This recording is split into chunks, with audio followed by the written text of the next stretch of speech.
What's up, everybody? Welcome back to Call the Damn Leads, the show by sales professionals for sales professionals. I'm your host, Drew B. Wilson.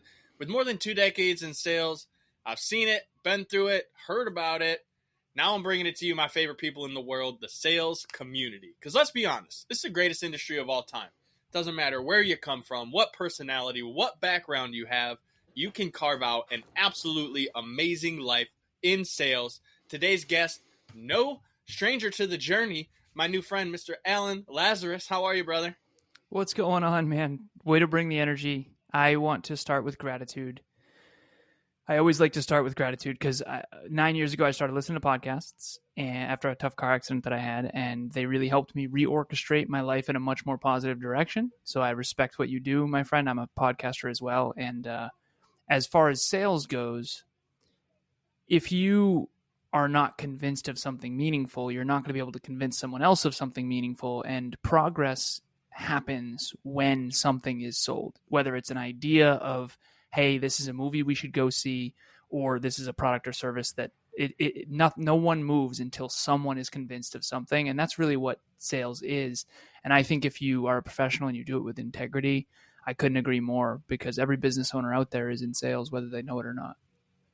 You know, you don't even have to be a business owner to be in sales. You just have to be a person, because whether you're trying to convince your spouse to make a decision on where you're going to go eat, or you're trying to get your kid to brush their teeth because that's the thing you should be doing, we're all selling somebody on something. And so, Alan, I want to know, man, give me your craziest sales story. You got some game time, so let me hear one. All right. So to provide a little bit of context, I did inside sales engineering. I did outside sales engineering. I managed a territory. I was a 1% global earner in my early 20s. And then I got in a car accident, and that made me reevaluate my whole life. And then I started my own company, and I kind of went past broke. And that's almost 10 years ago. So I'm going to be 36, even though I look 15. I'm going to be 36 in November. And so 10 years ago is when I started my own business. And this sales story is at the beginning of that journey. So I was a fitness coach, I was a mindset coach, I was a life coach, and I was a peak performance coach, and then a business consultant. And I put on many hats to try to figure this whole thing out. And eventually I landed on business coaching, and I have 27 people on my roster currently in business coaching. So I'm a business coach now. But in the early days, after my car accident at 26, I'm almost 36 now, nearly 10 years ago, I was trying to quit drinking. And I drank too much and too often, as many sales professionals do. And I worked for a company called Cognex, and their motto was work hard, play hard. I used to say work hard, play harder. And then I got in that tough car accident that physically I was okay, but it really rattled me because my father passed away in a car accident when he was 28. And so for me, I was 26 going, whoa. So after that, I was a fitness coach, fitness competitor, fitness model. There's the context. I had someone reach out to me who was basically going on these weekend benders. He was a business owner, and it was a referral from one of my mentors at the time. And he reached out and said, hey, I need help quitting drinking and in fitness. And while he came to me for fitness coaching, quote unquote, he was really coming to me to help him quit drinking. And so it was actually a pretty high price. Actually, I think it was $1,000 a month to help him quit drinking and to get fit. And every other week, the dude would go off on these weekend benders, and I couldn't get a hold of him. And the craziest sales story for me is that, because I had a hard time quitting drinking for sure. It took me 5 years to quit drinking. I'm now more than 5 years sober. But Congrats. Helping someone else quit who has a real problem, mine was not nearly to the extent that his was, and I'll, of course, keep it anonymous. But when he called me up for fitness coaching, I realized I was in over my head right away, because I'm trying to help this guy get fit when in reality he's doing 7,000 calories per day over the weekend when he goes off on these sort of benders. And I'm talking to his wife to try to help figure out where he is and all this kind of stuff. So that, to me, if I could go back, I probably wouldn't do it, to be completely honest. But I didn't know what the hell I was doing back then. I was a brand new coach. And so I was just willing to take whatever lead, call the damn leads, whatever lead came in, I was willing to give it a shot. And then over time, you kind of learn what is and isn't aligned. And so that's my craziest sales story. Is I basically was a fitness coach who quit drinking, who taught someone how to have less weekend benders. And when you asked me that question, that popped up, and I haven't talked about that maybe ever on a public medium, to be honest. I appreciate you sharing that story, because there's a lot of nuance to that I think is really important. In that, a lot of professionals don't embrace their calling because it's almost like imposter syndrome, where they're like, hey man, I don't know, I'm still trying to figure this out for myself. Like, I don't have all the answers. I might be a couple of steps ahead, but like, oof, you're coming from a deep spot, brother. Like, I think I can help you. And so we try, because we're ambitious. We're willing to do whatever it takes to make it happen. And I know I've gone down that path, and I've had conversations like this with others. And even though you say you wouldn't necessarily do it again, I think it was really important, because taking on a client who we give our absolute all to trying to help, for them to still not do the thing, that's an important part as a leader, as a coach. Whether you're, getting paid for coaching, or you're trying to teach someone in an organization, you're basically a glorified therapist. And to lead people down that path it's important, because you have to learn what works for you won't always work for everyone else. And as you develop, you learn to lead and to point people in a direction of saying, hey, here are the frameworks, here are the processes through which I was able to get this result, and I will take you down that path and give you those. And what you do with it from there is going to be up to you. And I think for me personally, I had to kind of learn to separate myself so that I didn't feel emotionally attached to their result. Because as a leader, we can only take them so far, and they have to make that decision on what to do with it. So for you, did you have a similar experience? I mean, with that one, obviously you did, but did you have to go through that a couple more times before you really realized, all right, dude, we're going to hone in and put some pre-qualifiers in place here? Yeah, so I've been a coach now. I was mentoring for the first 2 years after my car accident, and then 7 years I've been a coach. So it's been thousands. I actually have a 10,000 hour tracker in my spreadsheets, and I'm coming up on 8,000 podcasting, speaking, coaching, and training. And I say that not to brag, but I say that to make sure everyone knows I'm not just talking. It's really important, because I think a lot of people are talking nowadays and not doing the real work behind the scenes. And so most of my work is one-on-one with individuals. I coached 2 people earlier today, right? So over the years, I learned that, yes, you can lead a horse to water. You can't make them drink. However, you can show them how awesome it is to drink water. And so you can't control anyone, but you can influence them, and you can inspire and motivate them. And if you understand the human condition, you understand core wounds, psychology, neuroscience, you can push and prod. And I always say this to my clients. I say, my job is to push you towards your potential, but not to push you out of integrity. So I want to push you out of your comfort zone. I want to push you to your potential, but I don't want to push you out of integrity. So you have to decide for you. I can take responsibility for me being your coach and your guide, but you have to take responsibility for the choice you're making to be in my corner. And if you come to me and you say you want this goal, whether it's quit drinking or whatever, I have a simple system where it's metrics, habits, and identity. To me, you come to me, you want a goal, that's great. Everybody has dreams and aspirations, whether they write them down or not. Apparently no one writes them down. Only 4%, latest research, write them down.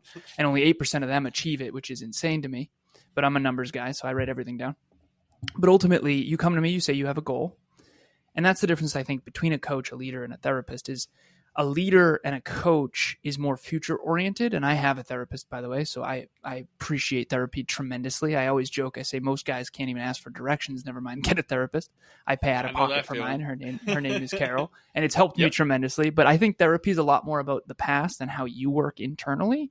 And I think coaching and leadership tends to be more externally driven, achievement, that kind of thing. And obviously they're connected. But ultimately, someone comes to me, they have a goal. And I had to learn this the hard way.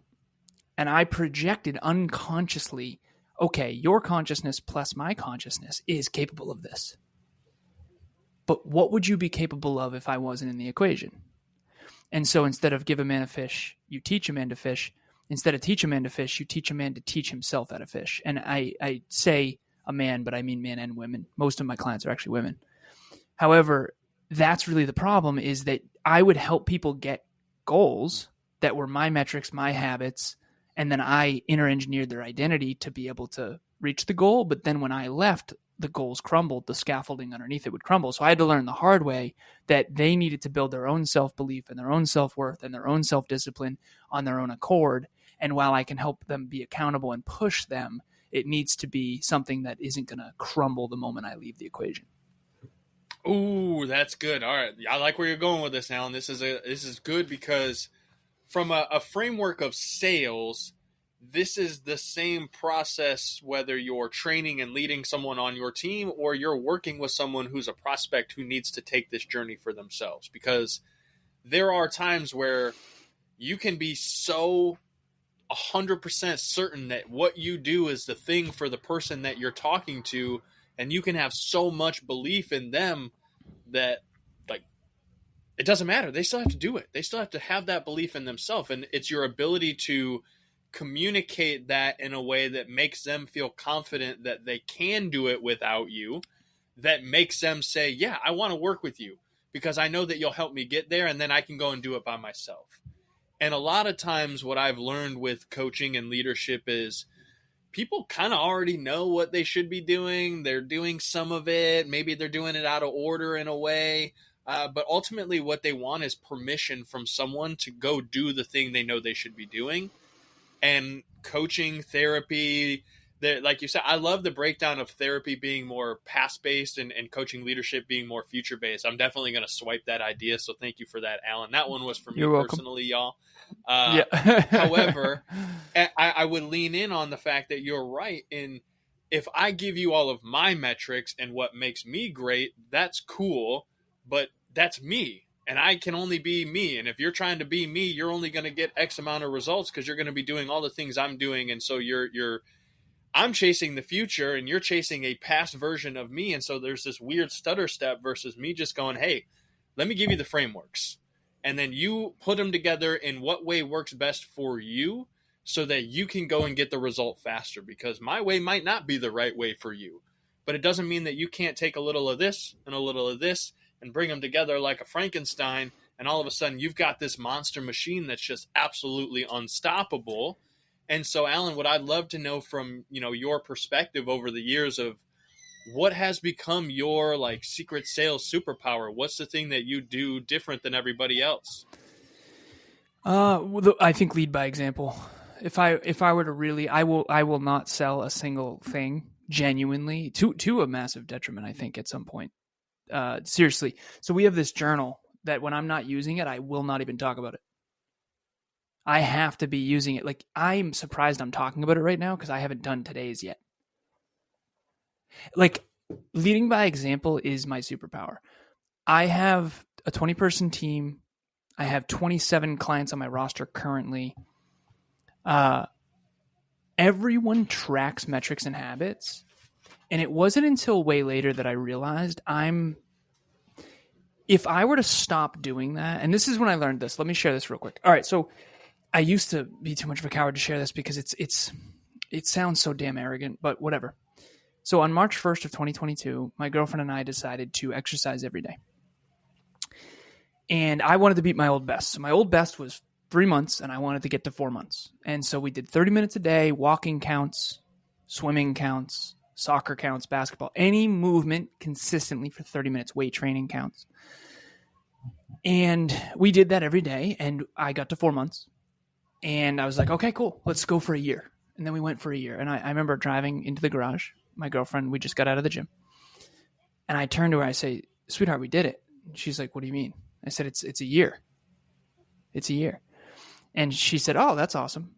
And I said, now what? She said, let's do this forever. And I had a mini panic attack. Seriously. Now, the reason why is because I know what that means. Yeah. I'm not going to sign up for something that I'm not going to do. And this is a weird integrity thing.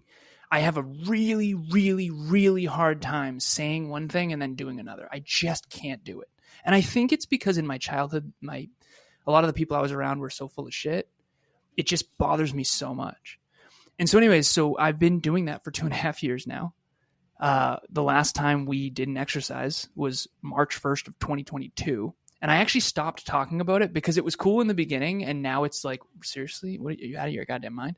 And so at first it was 30 minutes. Then we bumped it to 40 halfway through this year. But the reason I'm saying this is leadership principle, the sales principle, influence. Sales is influence.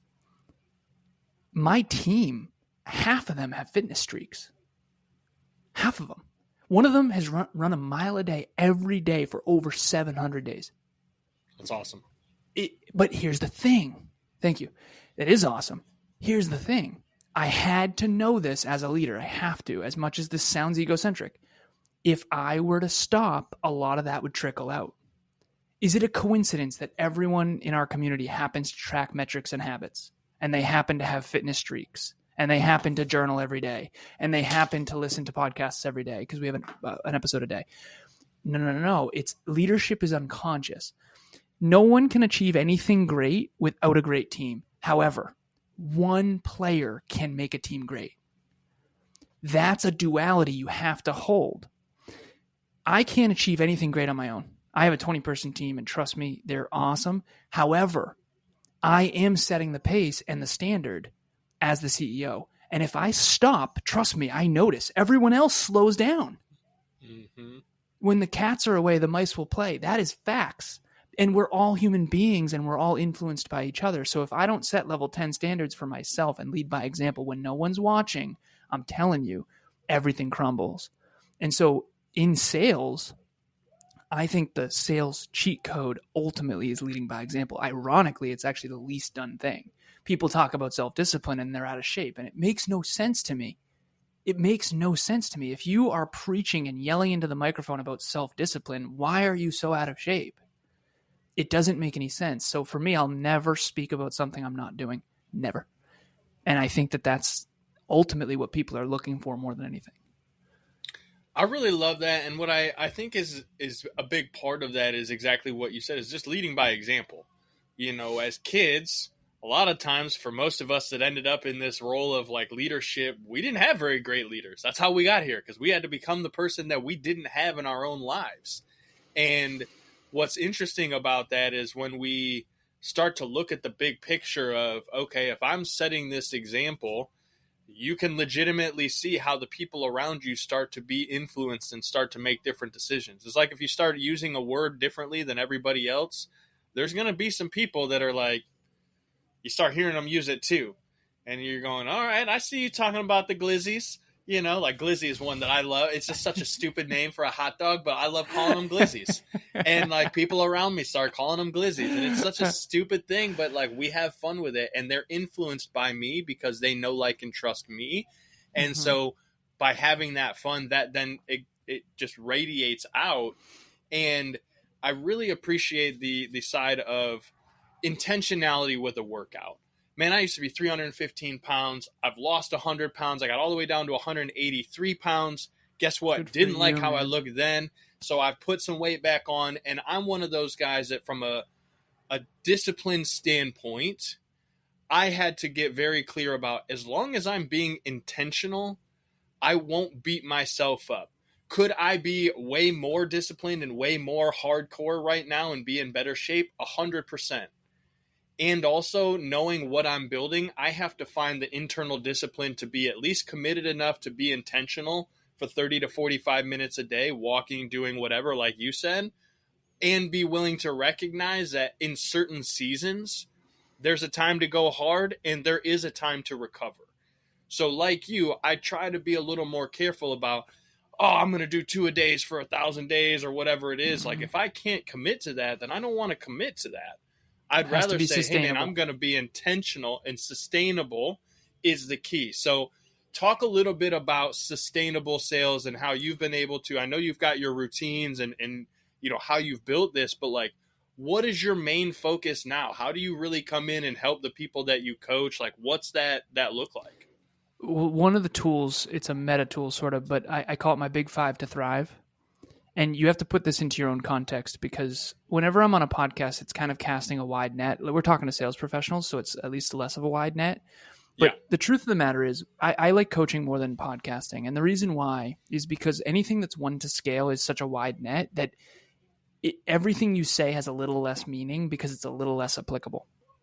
So if I'm on with a one-on-one client, my client earlier, Cole, 24-year-old, we have his metrics, his habits, he has his specific goals. His specific goals requires specific metrics, specific habits, and specific identity that he has to embody to be the high value man he aspires to be. And all of that has a role underneath his ultimate dreams. If I'm talking to a wider audience, the medicine that will cure one patient will actually kill another. Now, there's principles that apply to everyone, but the way you apply those principles is unique to everyone. So one of the things that I use, a meta habit, quote unquote, is the big 5 to thrive. And I do it, otherwise I wouldn't talk about it. So, and it has evolved. It's one of those weird habits where I've been doing it all year, but it's changed a few times. So yeah, I've been consistent all year. And by the way, it has to be sustainable. Sustainability is the way to be consistent. If I was 3 hours of workout per day, no chance I could do 2.5 years. 30 minutes a day, even 40 minutes is brutally challenging. Seriously, we own 3 businesses. Yeah, we own 3 businesses between the two of us, Emilia and I. And also without her, an accountability partner that I live with, this probably wouldn't have worked. So just understand sustainability over everything. And you need accountability. You need the right people in your circle. It's a must. It's a must. Okay, so the big 5 to thrive. So for me right now, and this is my sales process, it's texts, batch my text messages, batch my WhatsApp messages, batch my emails, batch my DMs, and then batch my social media. And if I do those 5 things every single day, now I'm fortunate at this point to have a lot of warm leads coming in because I put a lot on the court over the last couple of years. Kevin and I have really, I mean, we have 1,800 episodes. So there are a lot of warm leads. There's more than we can handle. And quite frankly, I'm so grateful because I remember when it was freaking crickets, man. I never want to forget. Like, I'm overwhelmed as hell right now. Back-to-backs all week, every week, Monday through Saturday. But I remember what it was like when I couldn't get anyone on the phone. So thank you. But ultimately, those are my big 5 to thrive. But everyone has 5 things that really make their engine run. For me, those are the 5 things that I tend to avoid because they're so overwhelming. I probably have 50 WhatsApp messages right now, even though I batched them this morning. All my clients are on WhatsApp. We have a bunch of communities on WhatsApp, all that stuff. And that's a whole nother conversation if you have a business. But ultimately, at the end of the day, what are the 5 things that if you did them daily, and they are small, they cannot be an hour of WhatsApp, an hour of email, and like no chance. Keep it under an hour for all 5. And you're going to do it no matter what. Well, what about Christmas? I said no matter what. Now, again, I'm a little bit hardcore. I think everyone kind of knows that. It's been 9 years since my car accident when I started my own business, and I've gone 9, almost 10 years without a single day off. A lot of people come to me, they say, I want the success you and Kevin have. And I know that you know Kev. Kev told me this was going to be awesome. So he gave me a referral. Like, I wonder if it's the Kevin I know, but that's beautiful. It is the Kevin Palmieri, yeah. So my business partner. Shout out to Kevin. And a referral, by the way, is someone great telling someone else how great you are. So that happened earlier today. He said, Drewby, you're on with Drewby later. It's going to be great. All right. So, which is good because that helped the whole thing. Yeah. So why was I going down that road? What was I talking about? I don't know. We were big 5 to thrive, taking care of business, and then we got off on Kevin. Oh, the no days off. Yeah. So no days off. I'm coming up on 36, car accident at 26, 10 years, no days off. Now that doesn't mean I work every day. People come to me and they say, well, I want what you and Kevin have built. And I say, listen, there's 2 of us and we have taken 1 vacation each in the last 10 years. And we work every single day. Now, that doesn't mean that I work 10-hour days every day. There are some days that was only an hour and a half of work, but I never took a full day off. And I really don't intend to, and I'm also insane. That said, for you out there, what are the big 5 things that make your world go round? Check in with your partner. Yoga or mobility. Daily exercise. Listen 20 minutes of a book. Whatever it is, keep it under an hour. Big 5 to thrive. 20 minutes. 15 minutes each, 10 minutes each, 10 minutes each, 50 minutes. Keep it under an hour. And those, if those stay consistent, it makes the rest of the engine proliferate. I mean, it's worked tremendous for my clients. I love that. And I do something kind of similar in that, I mean, I don't take days off. I've developed a lifestyle by design. I tell people, hey, I want to build something with you that's sustainable success, because I've met people that have made a shitload of money really fast and got absolutely burnt out and been miserable and been like, man, I was happier making 60 grand a year than I am making 600. Like, this sucks. And it's weird. Mo money, mo problems. As much as they make a joke about the song, it's a real thing because there's more responsibility. There's more, you take on such a heavier load when you hire someone, and it's their family is now dependent upon you showing up and being motivated and doing what you do, whether you feel like it or not. And like right before this call, we were talking like motivation's a big part of this. Some days you wake up and you're not feeling it. Today, you and I both were high 8, 9, 10 motivation. We're feeling it because we're getting to have conversations with awesome people. We're getting inspired. And we know that through these conversations, we're going to get one little nugget that we're going to take back into our own lives and be able to implement to a massive amount of success. And so while, Alan, I know you and I could sit here and nerd out and tell stories and have fun all day, I want to be respectful of your time, my time, the listener's time for sure, because it is our most valuable asset. And as you're going to go and invest that hour and a half into your big 5 to thrive, which I also write down because I like that. I have something similar, but I'll let them be the star for your show here. You gave me something on this episode, just real quick. You gave me one because you know how earlier I said something and you said, I'm going to take that. Yeah. Sustainable success. Sustainable success. That's good. Design a life of sustainable success, because what people don't realize is if you want to gross $1 million a year in your business, that doesn't mean that's net. You might have 900,000 in expenses, and those expenses get big quick when your lifestyle comes up.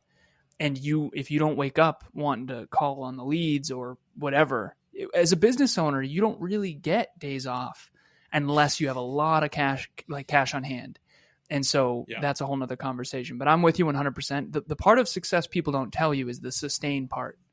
When you reach a new level of success, it actually makes life harder, not easier. When you get to the NBA, it's not like, oh, now I'm good. It's now I have to play against the best in the world every single day and not get traded, right? So I think the world's biggest lie is that success makes life easier. I think it actually makes it more challenging. However, if you're in the right industry and your work is meaningful, I think it makes it more fulfilling. I would agree with that 1,000,000%. And at this point, man, I know I'm going to be coming to follow you. I know the listeners have gotten some value. What's the best way for us to come check out? I know you've got some resources and tools and stuff for us. How can we come learn more about what you guys do, how you help people, and get plugged in? Thank you, brother. My screensaver just went off, so I had to go over there for a second. I swore I turned that damn thing off. All right, like so sometimes. Yeah. nextleveluniverse.com is the name of the website. The podcast is Next Level University. And really, that's the name of the brand and the business. And Next Level University is Next Level U, pun intended. So I'm going to be 36, so I call it Alan 3.6. Forgive me, I'm a computer engineer, so I'm going to be Alan 3.6. And Alan, you know it, man. And Alan 3.6 is going to be way more capable than Alan 3.5. And Alan 3.5 is 1,000 times more capable than Alan 2.6. And so Next Level U, Next Level University, is a place that you come to take responsibility for your own life and build a bigger, better, brighter future in your mind. And then you work toward reaching your potential. Really underneath all of it, it's health, wealth, life, and love. It's holistic self-improvement. And it's about reaching your potential. And I said this to you earlier. I don't know if we were on air or not, but I want to push you towards your potential, and I want to push you outside your comfort zone, but I don't want to push you out of integrity. And so you got to decide for you whether or not this push is what you need, and you got to take responsibility for the choices you make, and I have to do the same. And so that's Next Level University. You can reach out on Instagram, Facebook. You can Google my name. At this point, you would definitely see a lot of stuff pop up, which I'm grateful for, and I hope you reach out. Please just provide context, because obviously we all get a lot of spam. So yes, that's intentionality. And more than anything, man, I'm grateful for the time that you poured into me, our audience, because I know, same as you, man, without the opportunity to pour in and help others, our calendars wouldn't be full back to back. We wouldn't both be staring at the clock going, hey, within 10 minutes, I got to be prepped and ready for my next call. Because the more you pour into the cups of others, the more it makes room for people to pour into you. And guys like Alan, I know his partner, Kevin, amazing humans who are willing to give you every single tool, resource, whatever they can to help you become that next level you. you got to do the work. You got to call the damn leads. You got to take action. So, Alan, thank you again for being in here and hanging out with me, man. I really appreciate it. Thank you. I started with gratitude. I want to end with gratitude. Drewby, I really appreciate it. Like I said, I started listening to podcasts 9 years ago, and they helped me a lot. And now I'm on the other end of the mic, and I'm helping people through podcasting. So I appreciate it, man. Thank you for having me. You know what? And that's a great point. If you're on a journey, you're here with us, and you know you've got a story that needs to be told, I want you to come on the show. I want to share your story. I want to help take you to that next level you, just like my boy Alan and his homie Kevin. So head over to callthedamnleads.com/podcast. Send us your info. Get booked in. Let's bring you on the show. Let's share some stories. Let's have some fun. And if you like this episode, make sure you share it. Tag me, tag Alan, tag the crew. Let us know. Send it to a friend or family member, because the one thing that you can do in sales is be successful if you call the damn lead. So we'll see you guys on the next one. Take care.